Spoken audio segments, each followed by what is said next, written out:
সুপ্রিয় দর্শকবৃন্দ, আসসালামু আলাইকুম রহমতুল্লাহ বারাকাতুহু। তৃতীয় শুভেচ্ছা নেবেন, আশা করি সকলেই ভালো আছেন।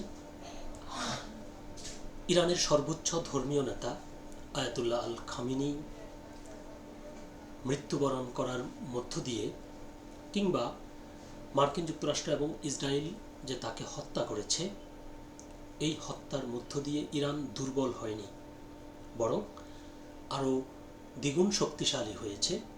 তারা শককে তাদের শক্তিতে পরিণত করেছে। অন্ততপক্ষে আজকে তাদের যে নতুন সর্বোচ্চ ধর্মীয় নেতার যে ভাষণ, সেটি প্রকাশিত হওয়ার পর সেটাই প্রমাণিত হচ্ছে। তিনি স্পষ্ট করে বলেছেন, হরমুজ প্রণালী অবশ্যই বন্ধ থাকবে, ইরান তার ক্ষতিপূরণ আদায় করবে এবং মার্কিন ঘাঁটি অবিলম্বে বন্ধ করতে হবে। অর্থাৎ মোটা দাগে একদম পরিষ্কারভাবে তিনি এই তিনটি দাবির কথা বলে দিয়েছেন। এই নিয়ে দৈনিক মানবজমিন পত্রিকায় একটি প্রতিবেদন প্রকাশিত হয়েছে, যার বিস্তারিত বলছে যে পিতা প্রয়াত আয়াতুল্লাহ আলী খামেনির মতোই হুঙ্কার দিলেন ইরানের নতুন সর্বোচ্চ নেতা মুজতবা খামেনি। আহত অবস্থায় সর্বোচ্চ নেতা নির্বাচিত হওয়ার পর প্রথম বক্তব্যে তিনি বলেছেন, যুক্তরাষ্ট্রের বিরুদ্ধে চাপ সৃষ্টির হাতিয়ার হিসেবে হরমুজ প্রণালী অবশ্যই বন্ধ রাখতে হবে এবং মধ্যপ্রাচ্যের প্রতিবেশী দেশগুলোর উপর হামলাও চলতে থাকবে। বন্ধ করে দিতে হবে সব মার্কিন ঘাঁটি। তার এই বক্তব্য বৃহস্পতিবার রাষ্ট্রীয় টেলিভিশনে একজন সংবাদ উপস্থাপক পড়ে শোনান। তবে মুজতবা খামেনি নিজে ক্যামেরার সামনে আসেননি। এই খবর দিয়েছে অনলাইন এনডিটিভি। উল্লেখ্য, 28শে ফেব্রুয়ারি ইসরায়েল ও যুক্তরাষ্ট্র যখন ইরানে ভয়াবহ হামলা চালায়, তখন মুজতবা খামেনির পিতা আয়াতুল্লাহ খামেনি, তার কন্যা, জামাই, নাতি এবং নিজের স্ত্রী নিহত হন। মুজতবা খামেনি আহত হয়ে বেঁচে যান। পরে তাকে দেশের সর্বোচ্চ নেতা নির্বাচন করা হয়। তিনি সতর্ক করে বলেন, ওই অঞ্চলে মার্কিন সামরিক ঘাঁটিগুলো চালু থাকলে সেগুলোতেও হামলা হতে পারে। তিনি বলেন, ওই অঞ্চলে থাকা সব মার্কিন ঘাঁটি অবিলম্বে বন্ধ করে দিতে হবে। ইরানের এই নেতা যুদ্ধে নিহতদের বদলা নেওয়ার অঙ্গীকার করেন। তিনি দাবি করেন, ইরান তার শত্রুর কাছ থেকে ক্ষতিপূরণ আদায় করবে।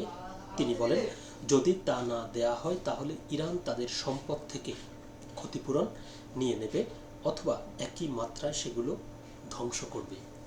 অর্থাৎ বলছে, আমাদের যে ক্ষতি হয়েছে, এই ক্ষতিপূরণ যারা ক্ষতি করেছে তাদেরকে দিতে হবে। যদি তারা সেটি না দেয় তাহলে আমরা ঠিক একই পরিমাণ ক্ষতি তাদেরও করব, করে আমরা সেটির বদলা নেব। একই দিনে ইরানের প্রেসিডেন্ট মাসুদ পেজেশকিয়ান যুক্তরাষ্ট্র ও ইসরায়েলের সঙ্গে চলমান সংঘাত শেষ করার জন্য 3টি শর্ত তুলে ধরেন। শর্তগুলো ব্যাখ্যা করে তিনি বলেন, যে কোনো সমাধানে ইরানের বৈধ অধিকার স্বীকার করতে হবে এবং ভবিষ্যতে দেশটি যেন আর কোনো হামলার মুখে না পড়ে সেই গ্যারান্টি থাকতে হবে। সামাজিক যোগাযোগ মাধ্যম এক্সে দেওয়া এক পোস্টে পেজেশকিয়ান যুদ্ধের সময় হওয়া ক্ষয়ক্ষতির জন্য ক্ষতিপূরণও দাবি করেন।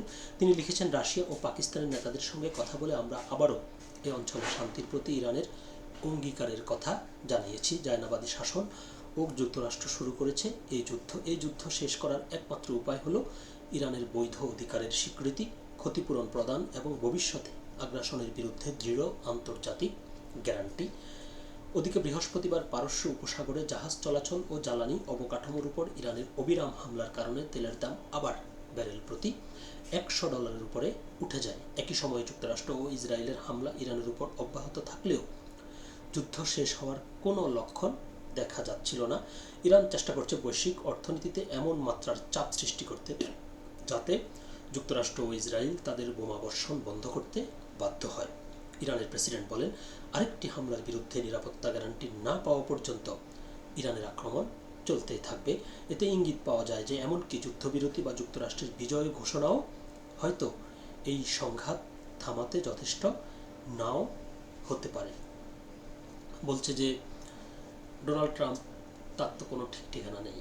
সে হয়তো বলবে হ্যাঁ আমরা বিজয় অর্জন করেছি, যুদ্ধ শেষ, আমরা স্টপ করে ফেললাম।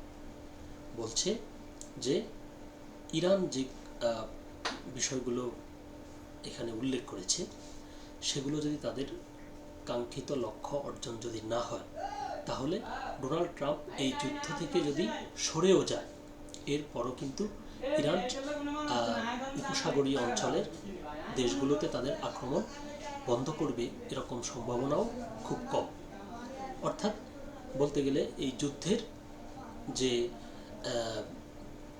ইরান এখন চালকের আসনে বসে গেছে। ইরান বারবার যেটি বলছে যে আমরা যেটি বলবো সেটি হবে, কবে যুদ্ধ শেষ হবে আমরাই নির্ধারণ করব। এখন ওই রকম অবস্থার মধ্যে আছে, আর চাপে আছে ট্রাম্প এবং নেতানিয়াহু। তো দেখা যাক শেষ পর্যন্ত কি হয়। সকলে ভালো থাকবেন, সুস্থ থাকবেন। আল্লাহ হাফিজ।